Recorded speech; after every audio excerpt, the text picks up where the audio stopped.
Hi guys, good morning. কেমন আছো তোমরা সবাই? Welcome back to the channel. Welcome তোমাদের একটা নতুন ভিডিওতে।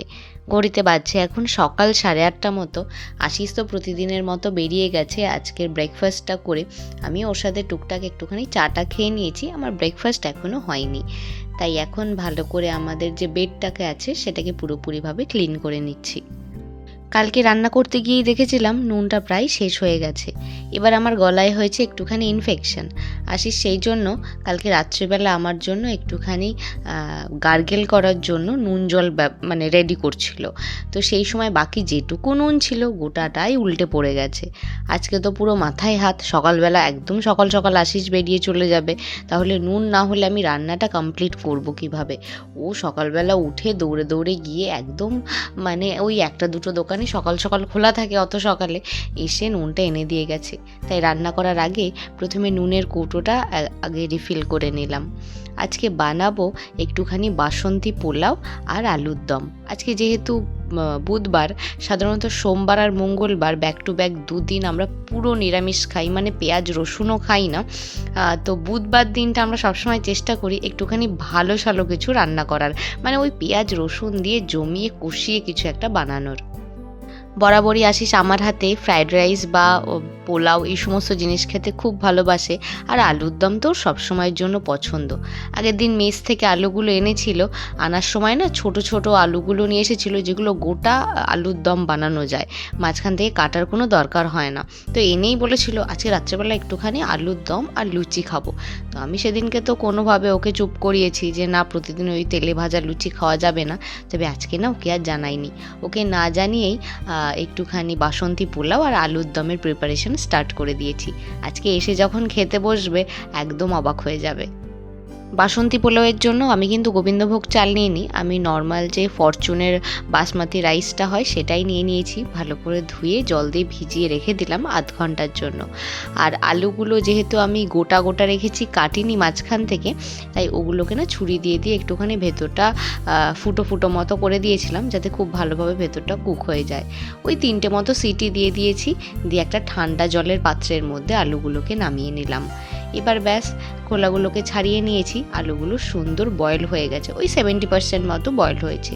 যেহেতু আছে পেঁয়াজ রসুন দিয়ে রান্না করব, তাই এখানে আমি আগে থেকেই আদা রসুন আর কাঁচা লঙ্কাটাকে একসাথে বেটে নিয়েছিলাম। 1.5টা পেঁয়াজকে খুব ভালোভাবে এখানে পেস্টও করে নিয়েছি। রান্নাঘরে এসে আজকে মাথায় হাত, টমেটো নেই। তবে এটা হচ্ছে আমার গাছের টমেটো। তোমাদের তো আগের দিন দেখালাম 3টে টমেটো অলরেডি চুরি হয়ে গেছে। এই ছোটোটা ছিল, এটা এখনও যদিও পুরোপুরি আরও বড় হতো, মানে পুরোপুরি হয়নি, কিন্তু আমি আর অপেক্ষা করিনি, নিয়ে চলে এসেছি।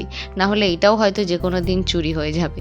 যাই হোক, এখানে কথা বলতে বলতে আলুর দমও একদম রান্না করে ফেলেছি। এত সুন্দর গন্ধ বেরোচ্ছে, আলুর দম মনে হচ্ছে না, যেন মনে হচ্ছে মাংস রান্না হয়েছে।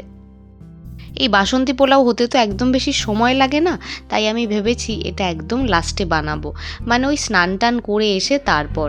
এদিকে আমি চালটাকে ম্যারিনেট করে রেখে যাব স্নান করতে যাওয়ার আগে। চালটাকে আমি জল থেকে তুলে ভালো করে জলটা ঝরিয়ে নিয়েছি।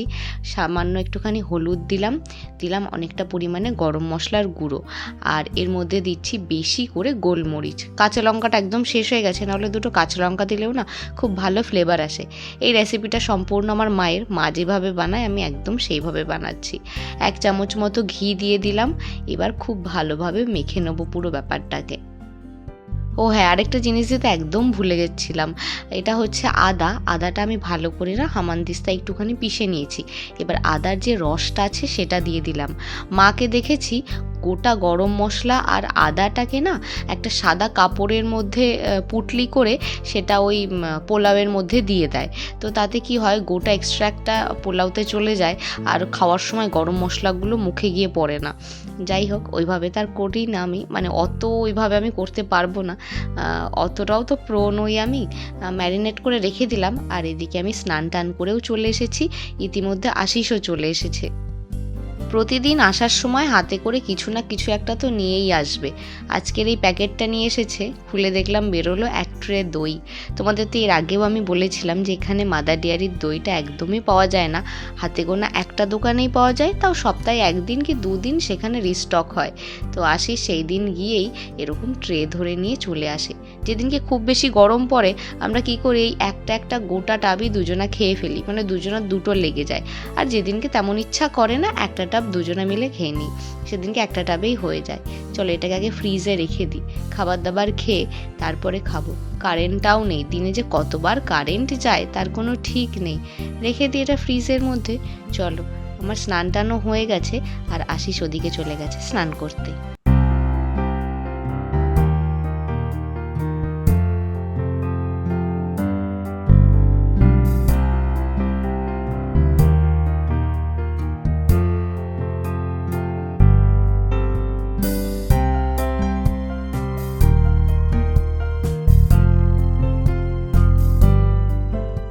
রান্না বান্নাও আমার এখানে একদম কমপ্লিট হয়ে গেছে, আর আমি এখানে আমাদের আজকের স্পেশাল লাঞ্চটা রেডি করে নিচ্ছি। বাসন্তী পোলাওটা দেখতে পাচ্ছ কত সুন্দর ঝরঝরে হয়েছে। বললাম গোটাটাই আমার মায়ের রেসিপি, কতটা পরিমাণ জল দিতে হবে, কি করতে হবে গোটাটাই আমি মায়ের কাছ থেকেই শিখেছি।